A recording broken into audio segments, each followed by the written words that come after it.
Ujian itu artinya masalah. Ujian itu artinya penderitaan.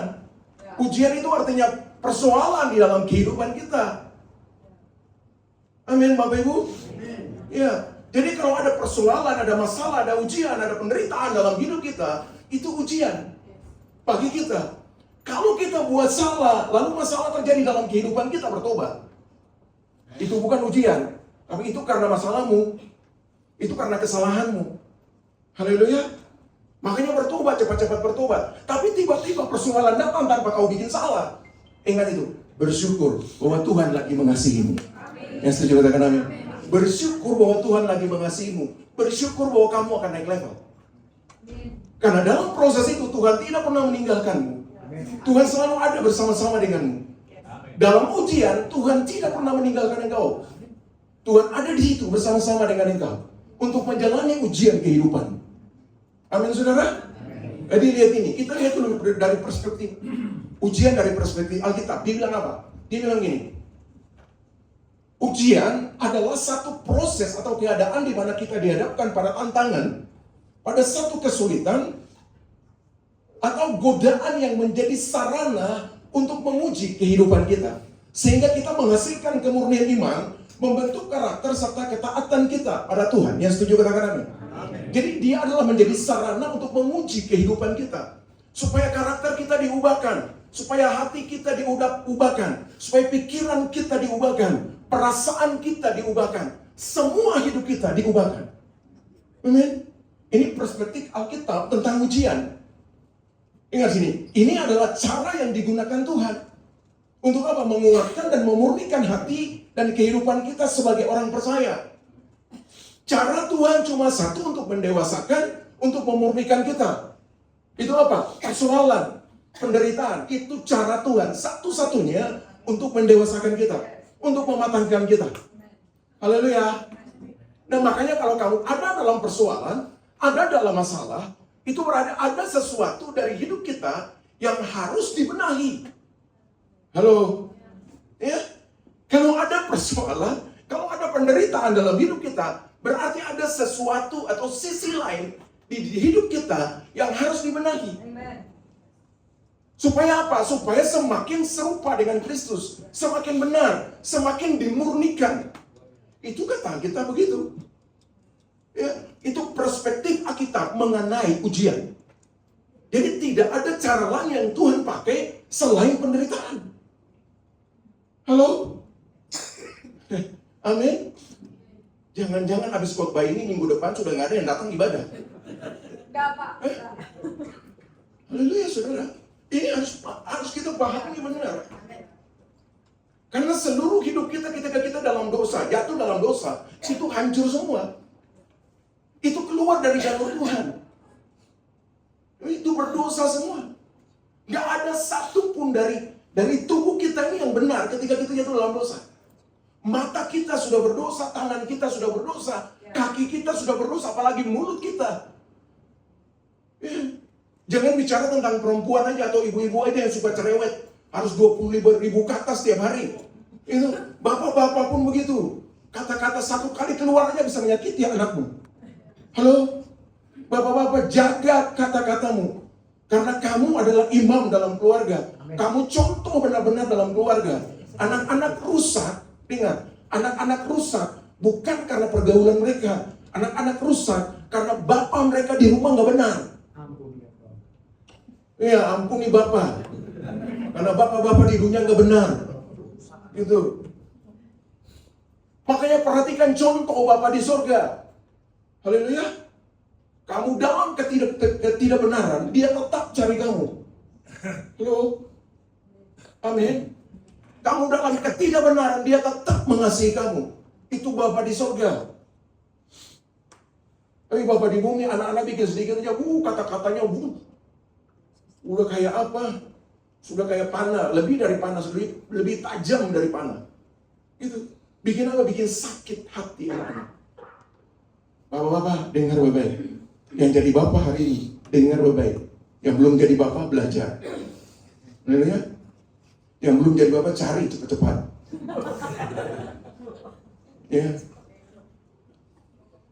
Yang musimnya sudah mulai itu, Sudah mulai menguning, harus cari cepat. Makanya kita harus jaga perkataan kita. Haleluya. Makanya di dalam cara Tuhan cuma satu. Apa? Yang digunakan oleh Tuhan, penderitaan, masalah dalam hidup. Makanya ketika masalah datang, bersyukur bagi Tuhan. Karena kamu dipulihkan. Karena masalah itu kamu belajar. Ya, untuk melihat hidup kamu. Apa sih yang salah dari gue ini? Gue harus perbaiki. Supaya masalah ini gak datang lagi untuk gue. Begitu kan? Itu persoalan. Gak ada cara lain yang Tuhan pakai. Tuhan pakai cuma cara itu. Oh ada cara lain? Ada. Tuhan bisa rubah aja gampang kan? Vera rubah. Tiba bisa. Bisa nggak? Bisa. Tapi apa? Keenakan dia bikin baru lagi. Benar kan? Manusia kan cenderung begitu. Ketika gampang selesai, dia buat lagi. Gampang kok gue selesaikan deh. Gitu. Manusia kan pola pikirnya kayak begitu. Jahat banget. Padahal sudah tahu itu dosa. Tapi dia melakukan terus-terus. Memang dosa itu enak. Betul kan saudara? Siapa yang merasakan di sini dosa enak? Tolong angkat tangan. Saya nih sudah angkat tangan, tolong tangan. Jangan bohong Bapak Ibu. Ya, Bapak Ibu sudah selalu merasakan itu. Dosa enak. Benar kan? Lo jangan berpikir jauh, jorok. Jangan berpikir jorok lo. Ya? Jangan berpikir jorok. Ya, berpikir yang benar aja. Begini loh, orang sakitin kamu, lo kamu balik balas dia. Enak gak kamu? Gue lega. Itu orang yang gak percaya Tuhan. Itu orang yang belum sungguh-sungguh dalam Tuhan. Itu kan, orang fitnah kamu balas lagi. Itu rasain lo. Enak kan? Gue jadi pulang-pulang di rumah bilang, atau ke teman dia, itu kan selesai gue. Itu dia pelong banget. Orang ngaco itu. Lebih tambah sakit dia. Lebih tambah rusak dia. Gambar diri Allah lebih tambah rusak dalam hidup dia. Bukan itu. Tapi ketika orang fitnah kamu, kamu harus balik memberkati orang itu. Itu baru hidup kamu diperbaharui. Amin. Kamu naik level. Untuk apa? Menjadi serupa dengan Kristus. Semakin menjadi serupa dengan Kristus. Tapi kalau kejahatan dibalas dengan kejahatan, kamu semakin serupa dengan kejahatan itu. Kamu semakin serupa dengan iblis, dengan setan. Haleluya. Jangan juga kita suka-suka. Karena manusia kan suka begitu. Berpikir dia lebih hebat. Oh di sini yang saya hargai cuma ini. Yang itunya gue menghargai. Gila lu. Tuhan saja hargai kita semua. Amin. Lu siapa? Halo? Kita suka begitu kan, saudara? Kita sering begitu. Makanya kita harus jaga hati kita. Semua orang itu berharga di mata Tuhan. Gak ada yang tidak berharga. Semua berharga di mata Tuhan. Mau yang menurut dunia, ini menurut dunia ya. Menurut dunia miskin, menurut dunia sederhana, menurut dunia kaya. Kecenderungan manusia, bahkan orang-orang Kristen dalam gereja pun masih cenderung kayak gitu. Orang kaya didekatin, orang miskin gak pernah didekatin. Dengar saudara, khotbah ini juga bagi saya nih. Biar saya juga sadar. Amin. Amin. Kadang-kadang kita suka begitu kan? Bergaul mau dengan orang-orang yang kaya, orang yang miskin. Lu ngapain? Itu. Nggak punya apa-apa. Saudara, kita salah di hadapan Tuhan. Kita nggak benar di hadapan Tuhan. Itu bukan ajaran Tuhan dalam hidup kita. Karena semua orang adalah orang berharga di mata Tuhan. Amin. Mau orang kaya, mau orang miskin, mau orang nggak punya, mau orang punya, semua di mata Tuhan berharga. Dan semua punya nilai di mata Tuhan. Dan ujian bukan bentuk kebencian Allah, ingat itu. Ujian itu bukan bentuk kebencian Allah, melainkan merupakan alat pemurnian yang diizinkan Tuhan untuk tujuan rohani bagi setiap orang yang dikasihinya. Setuju, katakan amin. Jadi kalau kita dapat persoalan, dapat masalah, lalu kita bilang begini, sering kan anak-anak Tuhan kayak begitu. Gue sudah sering ke gereja dengar firman, gue sering ke KK, komunitas kerajaan, gue sudah ke Kingdom Prayer. Tapi kenapa sih Tuhan gue kayak begini? Kenapa sih Tuhan gue gak diberkati? Kenapa sih Tuhan gue sampai kayak begini? Masih terpuruk kayak begini Tuhan? Dengar, kamu salah persepsi tentang ujian.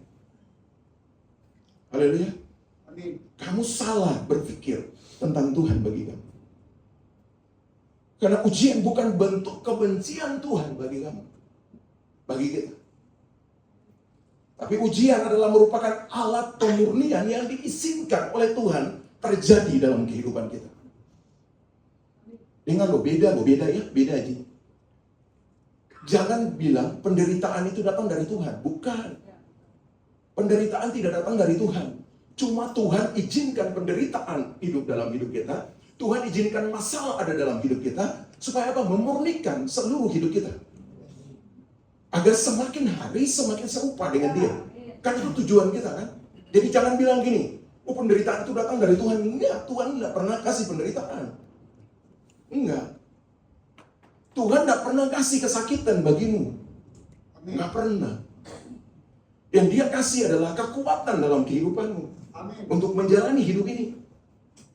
Tapi semuanya diizinkan terjadi supaya kamu jaga makan. Ya. Supaya kamu jaga tidur. Ya. Supaya kamu bisa olahraga. Amin. Kayak gue sekarang fitness nih keren.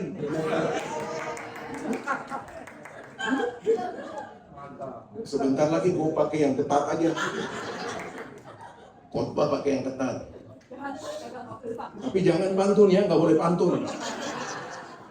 Yang tukang pantun itu dijaga. Ya, jadi kita harus begitu jaga. Jangan sampai bilang masalah itu Tuhan. Jangan sampai kita salah-salahkan Tuhan dalam hidup kita. Enggak. Tapi Tuhan pakai itu untuk menguji kita. Tuhan pakai itu untuk mendewasakan kita. Setuju katakan amin? Tuhan pakai itu supaya kita jadi kuat. Supaya kita bisa berubah. Amin. Nah, ujian dirancang untuk menguji ketulusan iman, membentuk karakter, dan mendekatkan kita kepadanya. Ujian menjadikan orang percaya lebih kuat secara mental, emosional, dan rohani. Serta memberi kita kesempatan mengalami pertolongan Tuhan. Dengar baik-baik. Kalau kamu mengalami pertolongan Tuhan, mengalami mujizat Tuhan, izinkan supaya masalah terjadi dalam hidup.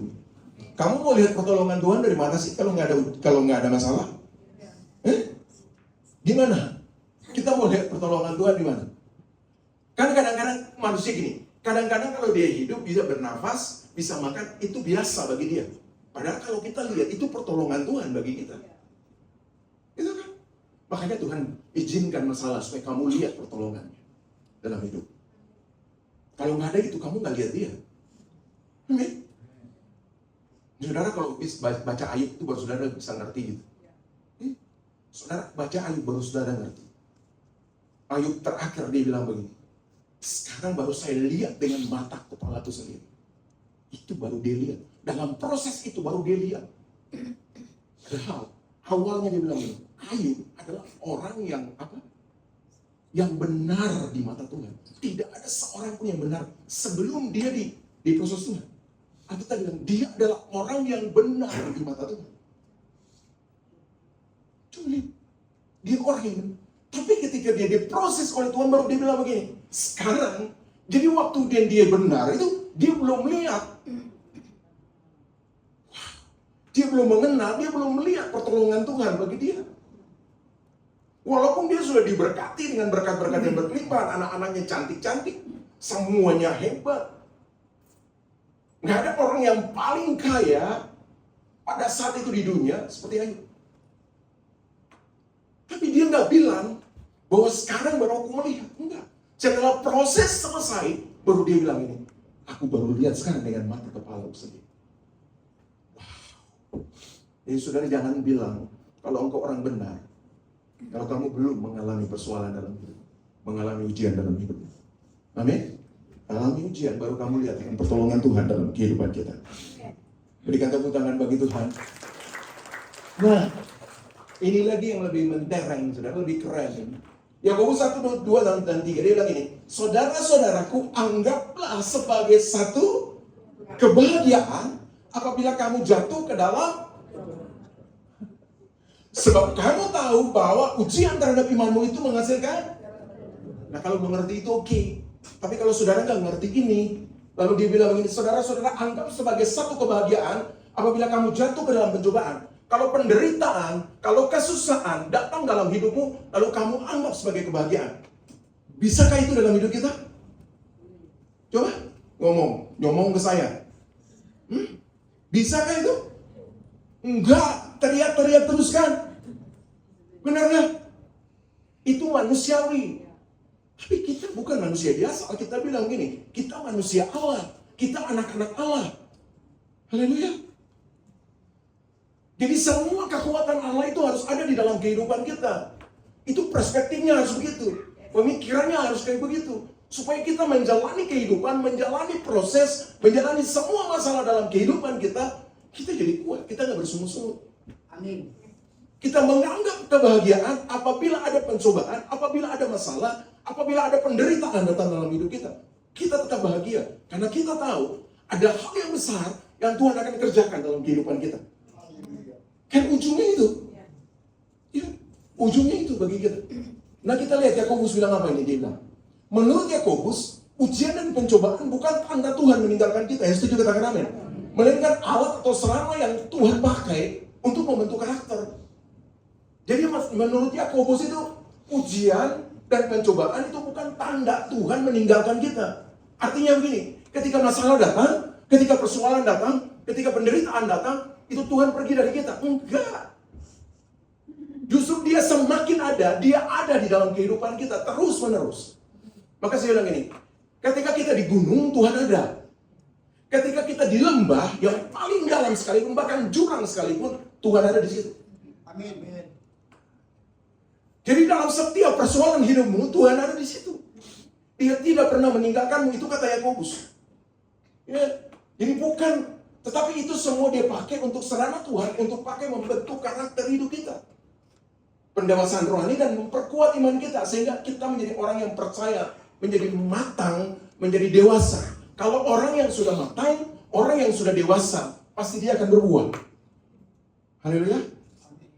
Gak mungkin pohon yang gak matang, gak mungkin pohon yang masih kecil, dia langsung berbuah kan? Kecuali bonsai kan, itu bicara lain. Tapi bonsai juga tanam kan lama, puluhan tahun, walaupun kecil, tapi itu puluhan tahun, prosesnya itu puluhan tahun.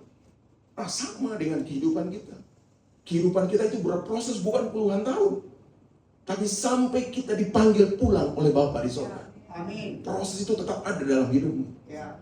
Karena tujuannya cuma satu, menjadi serupa dengan Kristus. Amin. Amin. Yakobus tidak meminta kita berpura-pura senang saat menderita, melainkan memiliki sukacita yang bersumber dari iman bahwa Tuhan memegang kendali atas situasi hidup kita. Amin. Nah, ini adalah perspektif iman, bukan kedekatan emosional, ya, untuk bersyukur di tengah badai. Yang setuju katakan amin. Jadi gini loh saudara, Yakobus tidak meminta kita berpura-pura senang ketika kita menderita. Dia tidak meminta kita kayak begitu. Tapi dia minta kita begini, kita harus bersuka cita karena sumber pengharapan kita itu datang dari Tuhan. Amin. Yang menjadikan seluruh kehidupan kita. Ya. Makanya kita kuat tuh karena Tuhan. Haleluya. Kenapa kamu nggak kuat? Karena kamu keluar dari Tuhan. Ya. Kenapa kamu nggak kuat? Kenapa kamu bersungut-sungut? Kenapa kamu bilang gini? Aduh, kayaknya gue udah mau mati. Kadang-kadang suka begitu kan? Benar nggak Bapak Ibu? Ya. Ada yang pernah begitu? Ya. Ada yang pernah begitu? Ada. Ada pasti. Cuma pura-pura aja. Ya, nggak mau aja. Tapi banyak orang yang kayak begitu. Saudara percayalah begini, ketika kamu tahu bahwa kamu ada di dalam Tuhan, Tuhan akan berikan kekuatan bagi kamu Amin. untuk menjalani seluruh kehidupan kamu. Jadi jangan kamu begini, jangan kamu berpura-pura untuk waduh senang walaupun menderita, bukan. Tetapi kamu memiliki sukacita karena kamu percaya Tuhan yang ada di dalam kamu itu lebih besar dari masalah kamu, lebih besar dari persoalan kamu. Bahkan dia akan membawa kamu keluar dari setiap masalah itu. Supaya kamu jadi pemenang, bahkan lebih dari pemenang. Kamu mendengar gimana tuh begitu? Kalau yang bicara menang lebih dari pemenang, pasti tepuk tangan. Tapi kalau bicara menderita, mana dari tadi tepuk tangan? Nggak ada. Nggak ada. Sekarang bukan kita lagi manusiawi, tapi kita adalah manusia Allah yang di alam Allah. harus melihat segala sesuatu dari perspektif Allah. Perspektif Tuhan, itu yang benar. Amin. Amin. Apa yang dibicarakan ini jadi kekuatan bagi kita. Ketika kita mengalami ini dalam hidup kita, kita tahu begini, bahwa Tuhan yang ada dalam hidup kita itu memampukan kita. Amin. Masih lama ya Pak. Nah ini juga nih, anggap sebagai kebahagiaan. Bukan berarti menikmati rasa sakit, melainkan bersukacita karena tahu bahwa Allah sedang bekerja melalui situasi sulit tersebut untuk kebaikan kita. Amin. Jadi anggap sebagai kebahagiaan, kalau Yakobus bilang anggap sebagai satu kebahagiaan, itu bukan berarti kita menikmati rasa sakit, menikmati penderitaan kita, menikmati fitnahan orang lain, ya, menikmati omongan orang lain yang menyakitkan hati kita. Bukan kita menikmati itu, melainkan apa? Kita bersukacita karena kita tahu Allah bekerja dalam segala sesuatu itu, termasuk fitnahan orang lain, termasuk mulut kotor orang lain, untuk mendatangkan kebaikan bagi kita. Amin. Itu penting, itu ingat itu. Jangan salah. Kalau salah kita bahaya, saudara.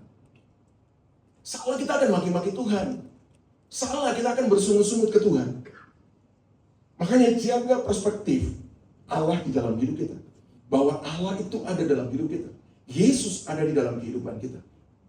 Amin. Amin Bapak Ibu. Amin. Haleluya.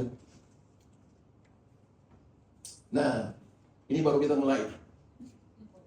Yang tadi itu cuma intro. Intronya panjang banget ya. 1 Petrus pasal 1 ayat 6 dan 7 dia bilang gini, bergembiralah akan hal itu, sekalipun sekarang ini kamu seketika harus berduka cita oleh berbagai-bagai pencobaan. Maksud semuanya itu ialah apa? Untuk membuktikan apa? Kemurnian iman yang jauh lebih tinggi nilainya daripada emas yang fana, yang diuji kemurniannya dengan api, sehingga kamu memperoleh puji-pujian dan kemuliaan dan kehormatan pada hari Kristus menyatakan dirinya. Yang setuju katakan amin. Yang pertama kita belajar begini, bahwa ujian itu adalah untuk pemurnian iman. Yang setuju katakan amin. Ya, ujian datang itu untuk pemurnian iman kita. Makanya dia bilang, maksud semuanya itu ialah apa? Membuktikan kemurnian iman. Waktu ujian datang, waktu persoalan datang, kamu gimana? Responnya gimana? Ya, imanmu kuat, kamu tetap bersyukur bagi Tuhan dalam penderitaan, atau kamu berbalik dari Tuhan, sudah gak mau ke gereja lagi, sudah gak mau ke kingdom prayer lagi. Jangan begitulah. Yang punya bisnis, yang punya usaha, ketika sepi aja udah teriak-teriak kan? Ya, orang sudah gak beli lagi, sudah pusing. Aduh, gimana sih Tuhan? Gue setiap hari menyembah Engkau, gue setiap hari datang di gereja, dengar firman, bahkan ikut semua hal-hal yang mengenai gereja. Tapi kok gak ada orang yang datang Tuhan? Gitu kadang-kadang kita suka begitu ya. Itu namanya bersungut-sungut, saudara. Itu namanya apa? Bersungut-sungut. Bilang kiri kanan gini, jangan bersungut-sungut.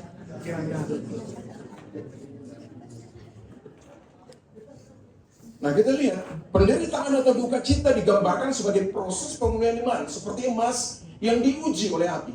Api tidak menghancurkan emas, yang setuju katakan amin, tetapi memisahkannya dari kotoran, sehingga nilainya semakin murni dan berharga. Haleluya.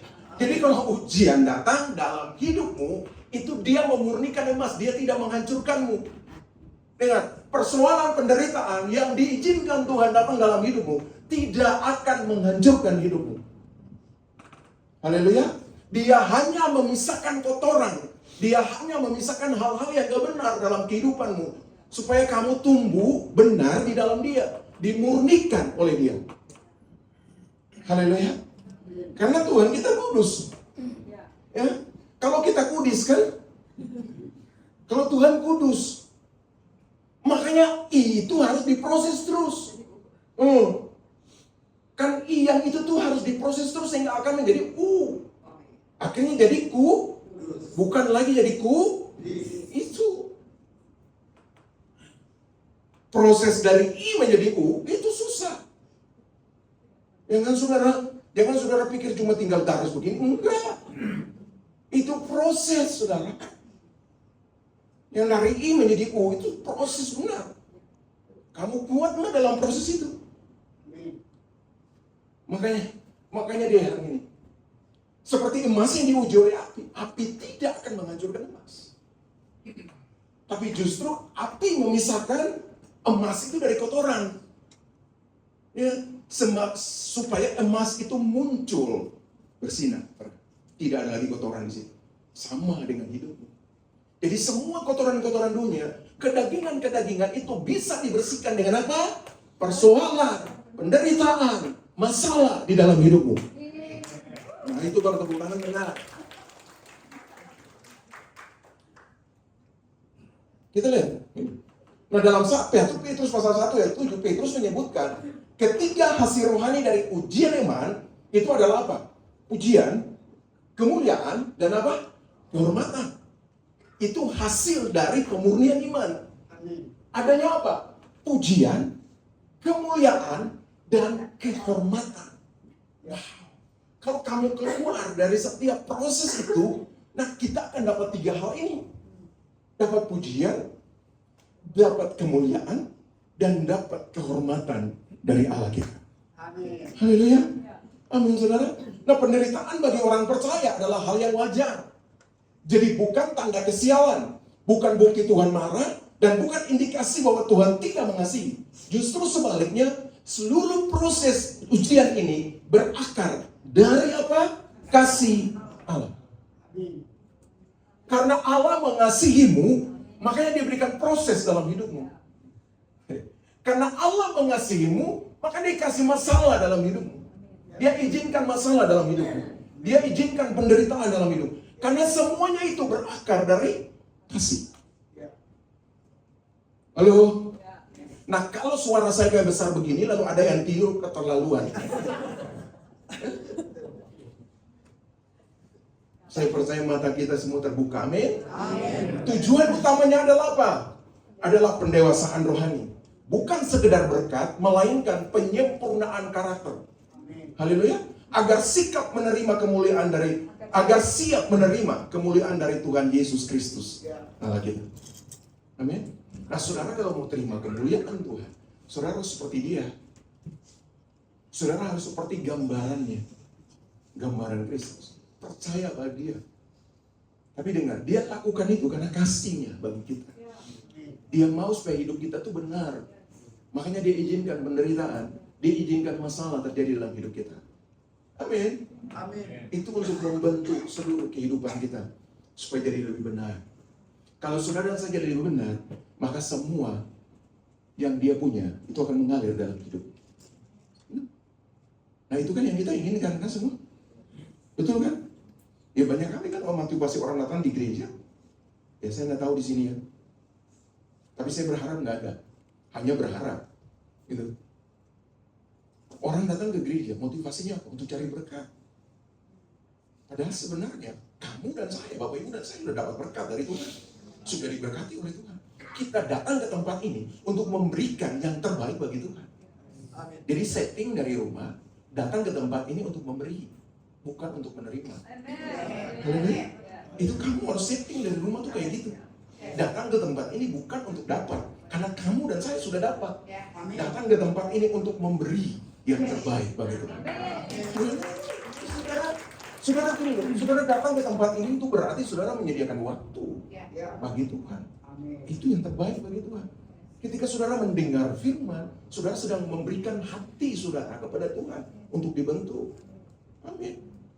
Gitu. Saudara ketika menyembah Tuhan, saudara sedang memuji Dia, memberkati Dia dengan segala pujian, penyembahan yang saudara sampaikan bagi Dia, nyanyikan bagi Dia. Itu setting dari rumah kayak begitu. Yang kedua, ujian menghasilkan ketekunan dan kedewasaan. Yakobus pasal 1, 3, dan 4 katakan ini. Sebab kamu tahu bahwa ujian terhadap imanmu itu menghasilkan ketekunan. Dan biarkanlah ketekunan itu memperoleh buah yang matang, supaya kamu menjadi sempurna dan utuh dan tak kekurangan satu apapun. Yang setuju katakan amin. Jadi sebab kamu tahu bahwa ujian terhadap imanmu itu menghasilkan apa? Ketekunan. Dan biarkanlah ketekunan itu memperoleh buah yang matang. Kalau kamu nggak tekun, nggak bakalan dapat buah. Ya, nggak bakalan dapat buah. Nah, ketekunan itu hikomone dalam bahasa Yunani. Itu pengertiannya kemampuan bertahan aktif. Jadi Kita membentuk karakter yang tangguh, tidak mudah menyerah, dan menjadikan orang percaya yang dewasa rohani untuk menghadapi setiap tantangan dan persoalan yang datang. Amin. Itu hipomone. Artinya kita tetap bertahan tapi aktif, terus bekerja, terus bergerak. Tidak hanya bertahan doang. Ya. Hipomone itu tidak hanya bertahan doang. Ketekunan itu tidak hanya cuma bertahan, enggak. Tapi kita bergerak. Tetap memuji, menyembah. Tetap lihat orang susah kita bantu. Walaupun kita juga dalam kesusahan. Ya. Kita tetap membantu, kita tetap mendorong mereka. Berikan waktu bagi mereka. Haleluya.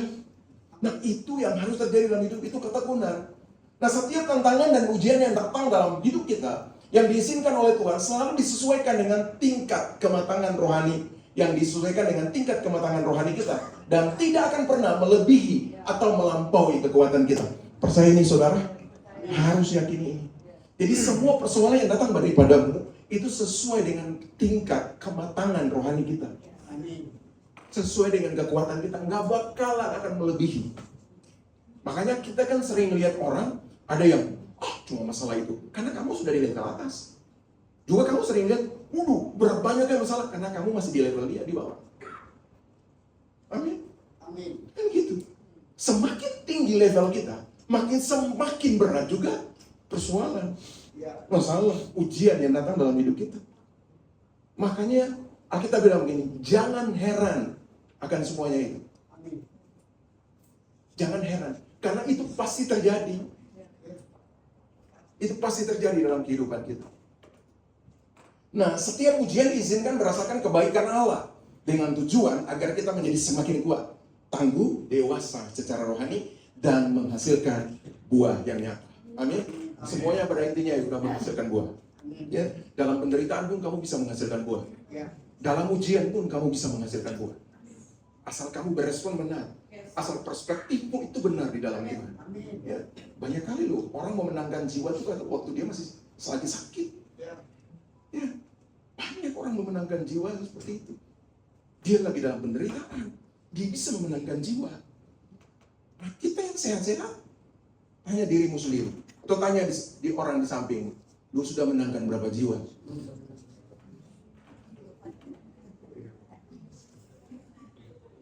Dan terakhir,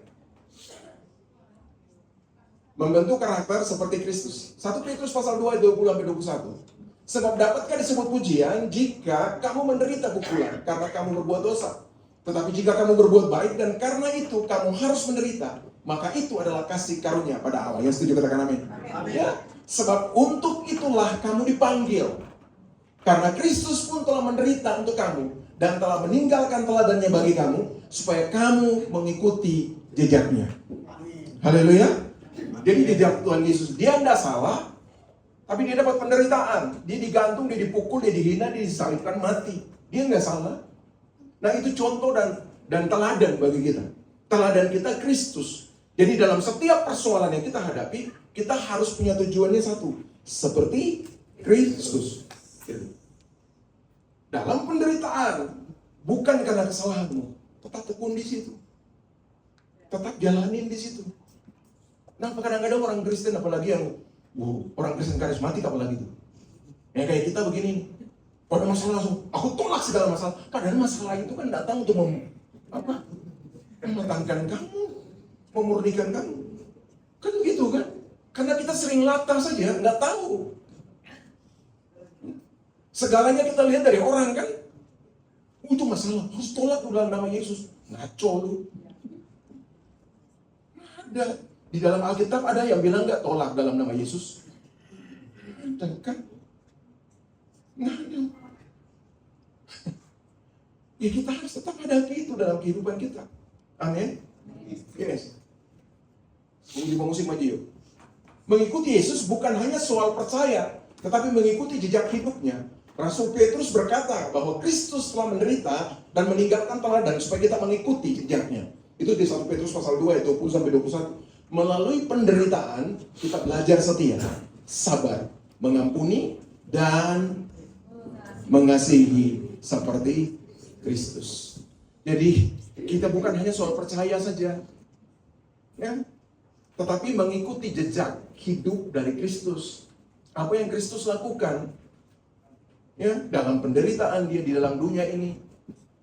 Orang sakit, dia jenguk, dia doakan. Orang yang lapar, dia kasih makan. Ya.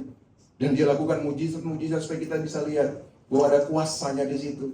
Nah, Tuhan ingin sampaikan itu bagi kita, bahwa kita juga sebagai anak-anaknya punya kuasa.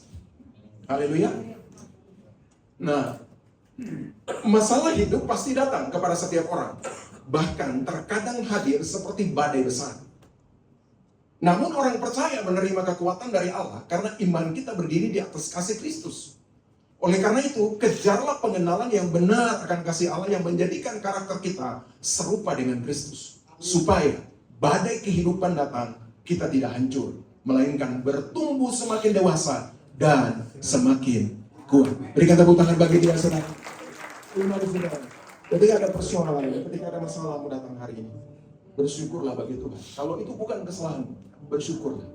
Karena kamu sedang dikasihi oleh Allah. Karena dasar semuanya itu asal dasar kasih Allah. Ingat baik, dasar dari semuanya itu, Tuhan izinkan semuanya itu. Dasarnya kasihnya kepada kita. Untuk membentuk kita supaya lebih baik, lebih benar. Supaya kita hidup sungguh-sungguh jadi berkat. Dan jadi dampak bagi banyak orang.